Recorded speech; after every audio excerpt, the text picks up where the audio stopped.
9월 8일 화요일 새벽 예배 본문의 말씀은 시편 17편 1절로 15절까지 말씀이 되겠습니다. 시편 오늘은 17편 말씀을 통해서 하나님이 주시는 은혜를 함께 나누도록 하겠습니다. 17편도 이제 다윗의 기도라고 성경은 우리에게 저자를 밝히고 있습니다. 다윗은 이 17편에서 자신의 무고함을 하나님 앞에 아뢰면서 이제 당면한 자기가 지금 처한 위기 상황 가운데 하나님 저 좀 구원해 주십시오. 저는 정직합니다. 저는 무고합니다.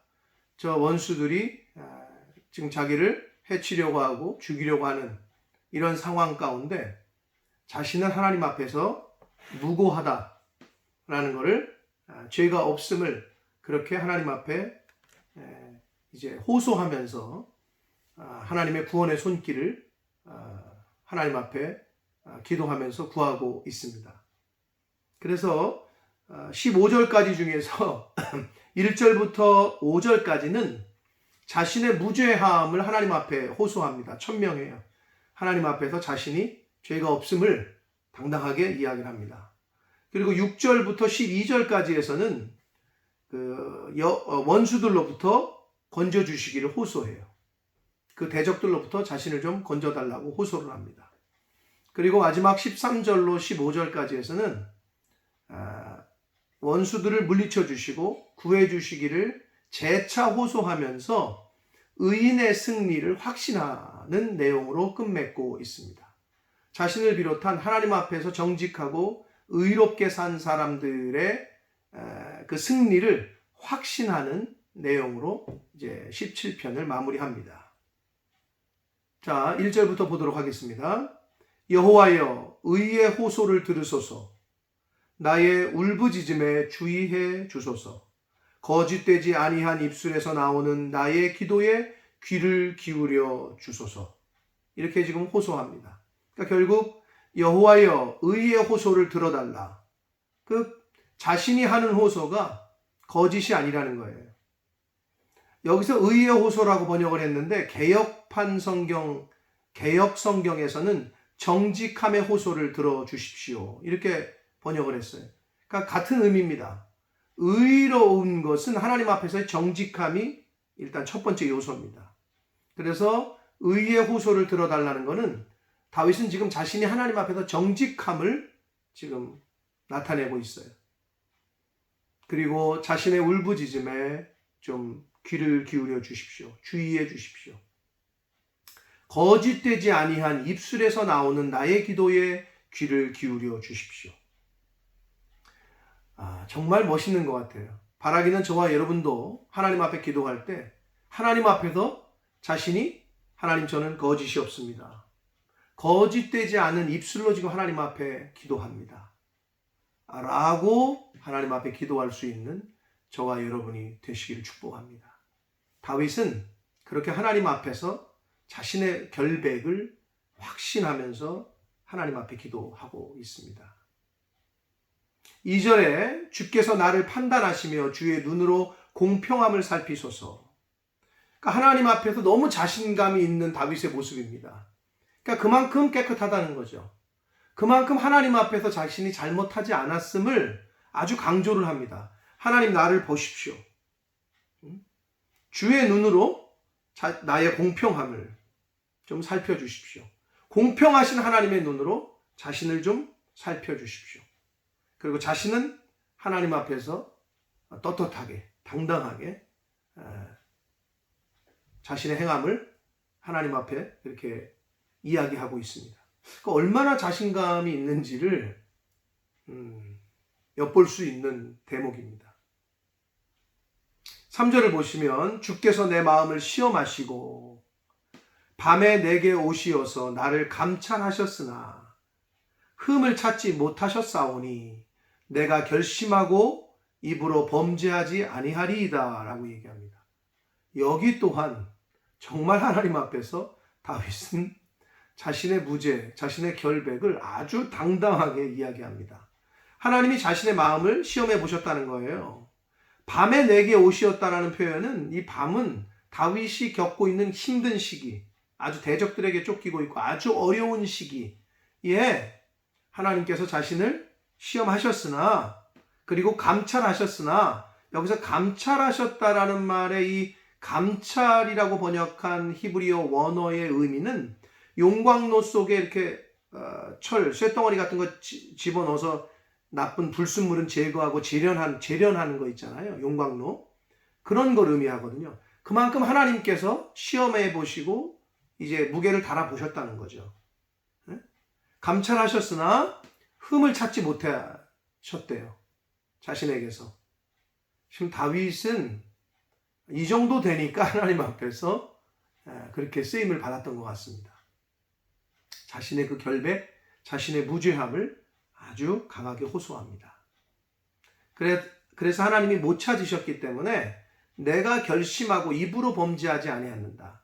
비록 자신이 원수들에게 쫓기고 억울한 누명을 쓰고 이렇게 다니고 있지만, 이런 상황이지만 내가 입술로도 하나님 앞에 범죄하지 않겠다라고 말하고 있습니다.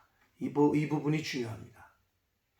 원래 사람은 억울해하고 누명을 쓰고 그러면은 불평하게 되고 원망하게 되고 주변을 원망하고 심지어 하나님도 하나님 왜 그러십니까? 이러면서 그러잖아요.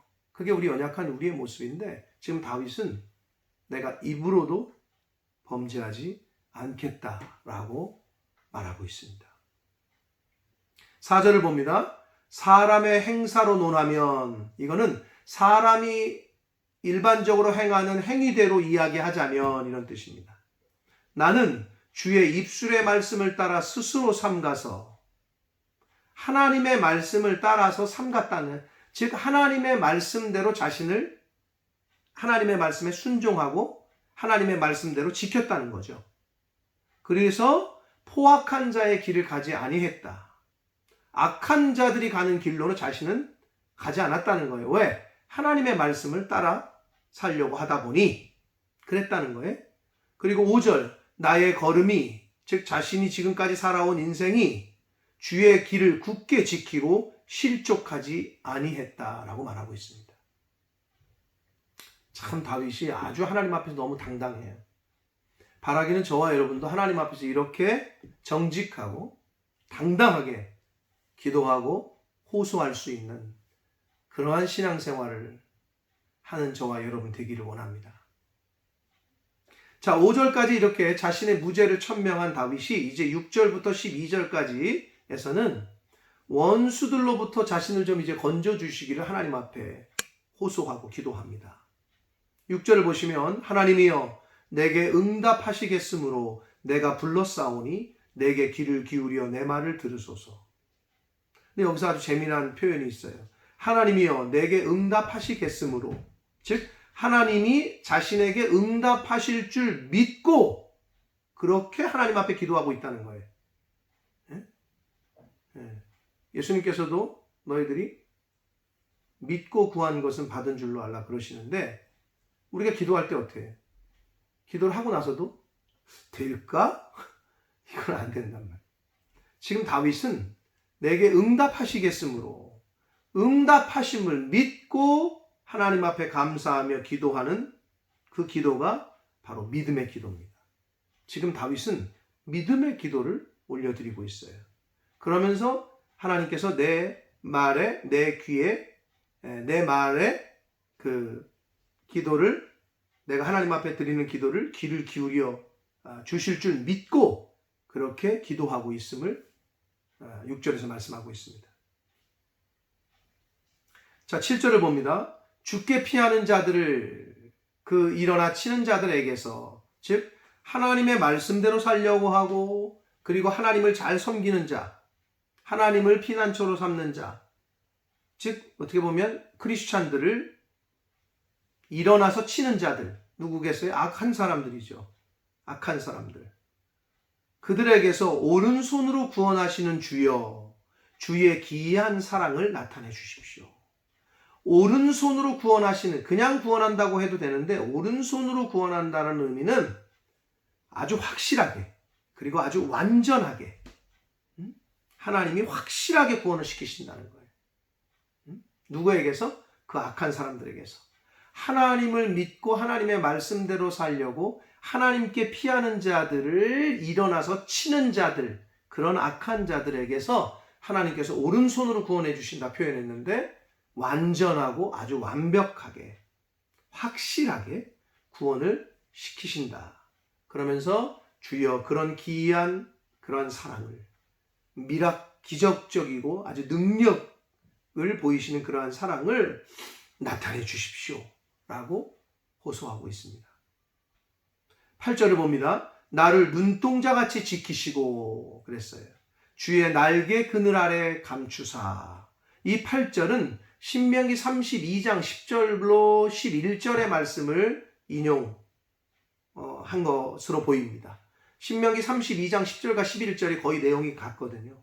그러니까 구약을 잘 알고 있었던, 그 하나님 모세오경을 잘 알고 있었던 다윗이 그것을 인용해서 표현하기를 나를 눈동자같이 지키시고 가장 소중히 여기는 것 같이라는 의미입니다. 눈동자같이 여긴다라는 표현은 나를 가장 소중히 여기는 것 같이 지켜주신다는 뜻이에요.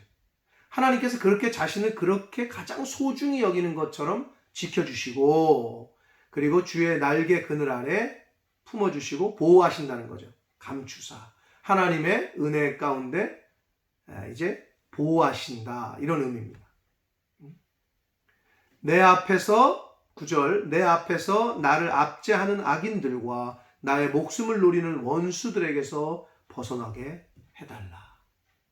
이렇게 호소하고 기도하고 있습니다. 그러면서 그 원수들, 압제하는 사람들, 악인들, 그들의 마음은 10절, 그들의 마음은 기름에 잠겼다, 이런 표현이 나와요. 이 말은 그 불의한 방법으로 다른 약한, 연약한 사람들에게 착취한 재물로 배두들기는 거죠. 그 기름에 잠겼다. 그러니까 그러한 재물에 푹 빠져 있는 거예요. 선한 사람들을, 그리고 믿음의 사람들을 착취해서 모은 재물 내에 그들이 잠겼으며 그들의 입은 교만하게 말한다. 이 악한 사람들의 특징입니다. 재물을 막 뺏어요. 돈을 막 뺏어. 그것으로 그들이 거기에 푹 잠겨져 있다는 거예요. 그러면서 11절, 이제 우리가 걸어가는 것을 그들이, 즉 악인들이 애워싸서 노려보고 땅에 넘어뜨리려 합니다.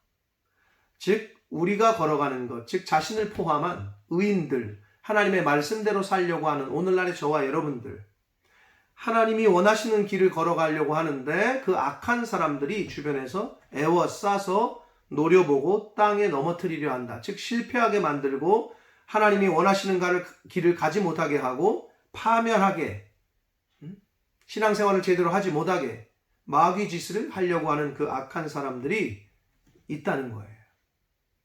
다윗뿐만 시대뿐만 아니라 오늘날에도 있습니다.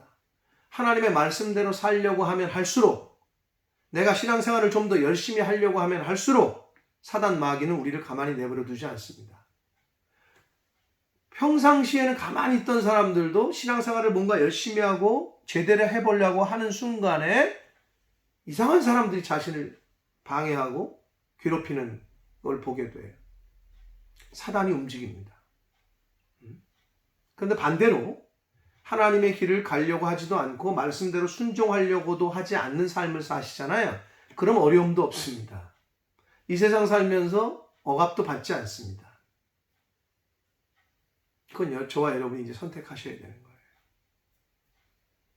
세상 사람들은, 사탄은 믿는 사람들을 할 수만 있으면 넘어뜨리려고 해요. 실패하게 하려고 해요. 다윗도 지금 그 호소를 하나님 앞에 올려드리고 있습니다. 그러면서 12절을 보시면 그들은 비유를 하기를, 악한 사람들은 그 움킨 것을 찢으려고 하는 사자 같으며 은밀한 곳에 엎드린 젊은 사자 같다. 이 사자의 비유를 들어요. 사자가 먹잇감을 이제 사냥하려고 이렇게 웅크리고 있다가 먹잇감을 잡잖아요. 그럼 그걸 입으로, 발톱으로 찢어요. 그것처럼 악한 사람들이 하나님의 사람들을 그렇게 하려고 한다고 비유적으로 표현합니다.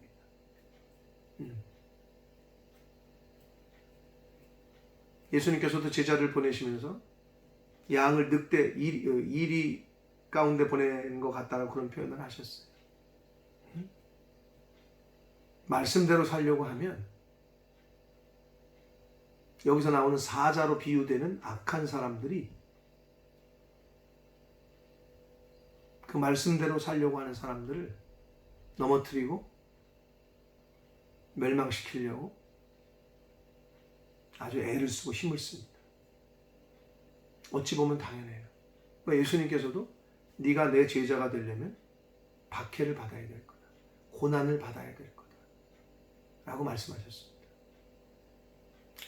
지금 다윗은 그러한 상황에서 그 악인들을 좀 물리쳐달라고. 절대 다윗은 자기가 해결하려고 안 했어요. 앞에서도 말씀드렸지만 자신을 죽이려고 했던 사울 왕 2번이나 아주 완벽하게 죽일 기회가 있었어요. 근데 자신이 하나님이 세우신 기름 부어 세우신 사울 왕을 어떻게 죽일 수 있겠냐. 하나님께 맡깁니다. 원수 갚는 걸. 심판하시는 분은 하나님이시기 때문에 자신이 안 해. 하나님께 맡겨. 이게 다윗의 다른 점이에요. 저와 여러분이 뭔가를 하려고 하고 하나님을 대신해서 하려고 하면 안 돼. 하나님 앞에 맡기셔야 됩니다. 그러면 하나님이 하나님의 때에 가장 최고의 좋은 방법으로 심판하십니다. 그걸 믿으셔야 돼요. 자, 이제 13절 마지막 단락입니다. 13절 여호와여 일어나 그를 대항하여 넘어뜨리시고 주의 칼로 악인에게서 나의 영혼을 구원하소서. 여호와여 일어나 달라. 즉 하나님께 맡기고 있어요. 다윗은 자신이 하나님 저에게 힘 주셔서 제가 저것들을 쳐부수게 해주세요. 저에게 능력 주세요. 저에게 힘 주세요. 이렇게 안 해요. 하나님이 일어나셔서 해결해 주십시오. 이렇게 기도하고. 여러분 어떤 게 더 편합니까? 어떤 게 더 좋으세요? 여러분이 하나님이 능력 주셔서 원수 갚으면 좋겠어요? 절대 그렇지 않습니다. 하나님은 원수라도 너는 축복해라. 왜냐하면 우리를 위해서 그러십니다. 누군가를 원수 갚는다는 건 여러분 속에서 얼마나 갈등과 아픔이 있는지 몰라요. 내 속이 지옥이야. 그렇기 때문에 하나님은 우리에게 원수 갚으라고 안 하셔. 원수 갚는 건 내게 있다. 내가 할 테니 너는 원수를 축복하고 기도해줘라. 라고 말씀하셨습니다. 철저하게 다윗은 하나님 앞에 맡기고 있습니다. 14절을 봅니다. 여호와여 이 세상에 살아있는 동안 그들의 분깃을 받은 사람들에게서 그들의 분깃을 받은 사람들이 누구냐? 세상 사람들이에요. 이 하나님을 안 믿고 이 세상에 살아가는 사람들은 이 세상에서 받을 거 다 받았어요. 즉 하나님이 주시는 미래에 주시는 은혜를 믿지도 않거니와 바라지도 않거니와 그들은 이 세상에서 받을 걸 다 누렸어요. 그들의 분깃을 받은 사람들이 그 사람들이에요. 에게서 주의 손으로 나를 구원해달라. 세상에서 자신이 다 가진 양, 주인인 양, 힘센 사람인 양 떵떵거리고 기름에 잠겨있고 재물에 잠겨있고 그런 사람들에게서 그런 악한 사람들에게서 자신을 좀 구원해달라. 그러면서 14절 이제 그들은 여기가 중요합니다. 그들은 즉 그 악한 사람들은 주의 재물로 배를 채우고 하나님이 허락하시는 모든 것죠. 이 세상에 있는 모든 거는. 근데 그들은 잘 모르지만 세상 사람들은 인정 안 하지만 다 하나님이 주시는 은혜예요. 재물 또한. 그 주의 재물로 배를 채웠어. 그리고 자녀로 만족하게 해. 그리고 그들의 남은 산업을 그들의 어린아이들에게 물려주는 자입니다. 라고 기록하고 있습니다. 악인들은 결국 자신의 배와 자기 가족밖에 모른다는 거예요. 여러분 오늘날 가끔 TV에 보면 10대 아이인데 주식을 몇백억을 상속받았다. 10대 애인데 10대 그 어린아이인데 강남에 뭐 몇십억짜리 아파트가 그 사람 이름으로, 그 아이 이름으로 돼 있다. 뭐 많은 뉴스 보잖아요. 똑같습니다. 뭐가 하나님 앞에서 악인이냐? 쓰고도 남을 재산이 있는데도 하나님이 원하시는 곳을 사용하진 않아. 그게 자기 것이냐? 자기 배만 두들기고 자기 자식에게 상속하려고, 증여하려고만 아주 눈이 벌게. 하나님이 쓰라고 하신 가난한 사람들과 긍휼을 베풀지를 않아. 그건 하나님의 뜻이 아니라. 여기서 지금 그들은, 악한 사람들은 어떤 사람들이냐? 주의 재물로 배를 채우고 자녀로 만족하게 하고, 그리고 남은 재산을 그들의 어린 아이들에게 물려주는 자입니다. 이렇게 분명하게 기록하고 있습니다. 여러분, 하나님의 사람들은 재물관이 분명해야 돼요. 물질관이.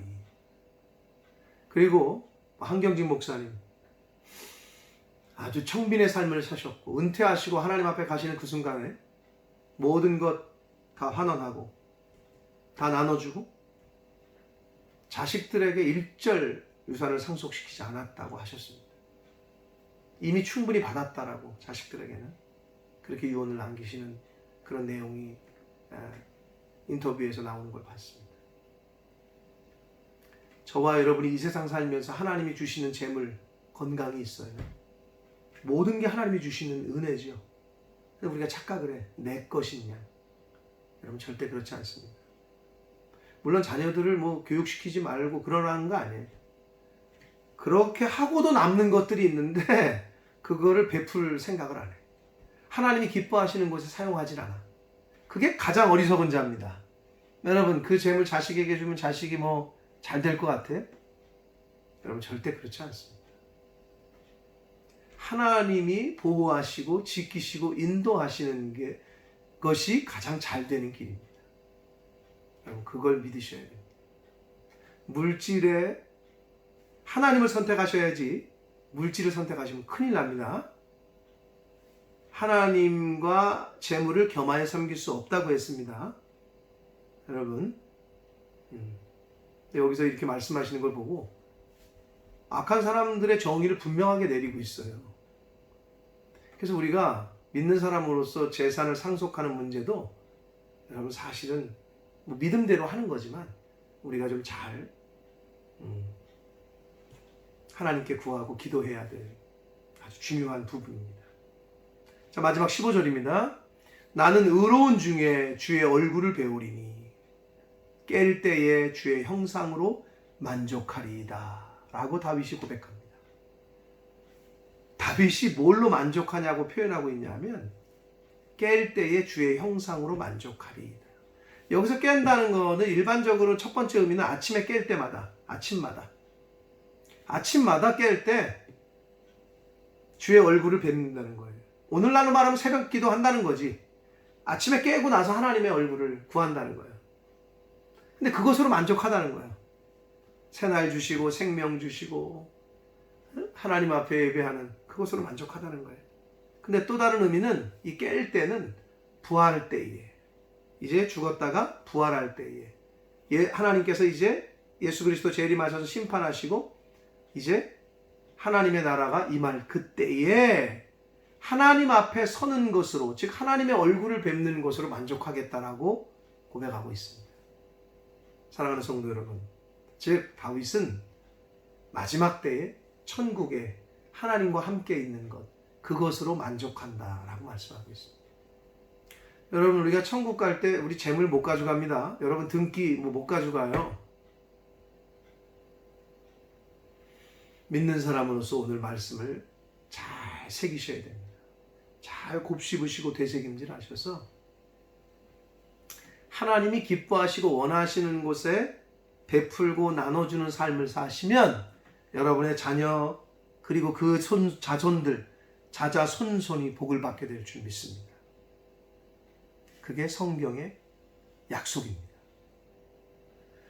하나님이 기뻐하시는 그러한 삶을 사시고, 바라기는 오늘 다윗이 하나님 앞에서 자신의 정직함과 의로움을 당당하게 얘기했다는 것처럼 그렇게 하나님 앞에서 사는 하루하루를 살아가는 저와 여러분 되시고, 마지막에 다윗이 무엇으로 만족한다고요? 깰 때에, 그 마지막 때에 주의 얼굴을 뵙는 것으로, 주님 곁에 있는 것으로 자신은 만족하겠다 라고 한 이 고백이 저와 여러분의 고백이 되시기를 예수 그리스도 이름으로 축복합니다. 기도하겠습니다. 살아계신 하나님 아버지, 감사합니다. 새날 주시고 생명 주시고 건강 주시고 하나님의 말씀을 전하고 또 듣게 해주시니 아버지 감사합니다. 아버지, 다윗의 고백을 오늘 말씀을 통해서 들었습니다. 또 다윗의 모습, 하나님 앞에서 자신이 정직하고 하나님 앞에서 자신이 깨끗하고 의롭고 하다라고 당당한 모습을 보이는 것을 보았습니다.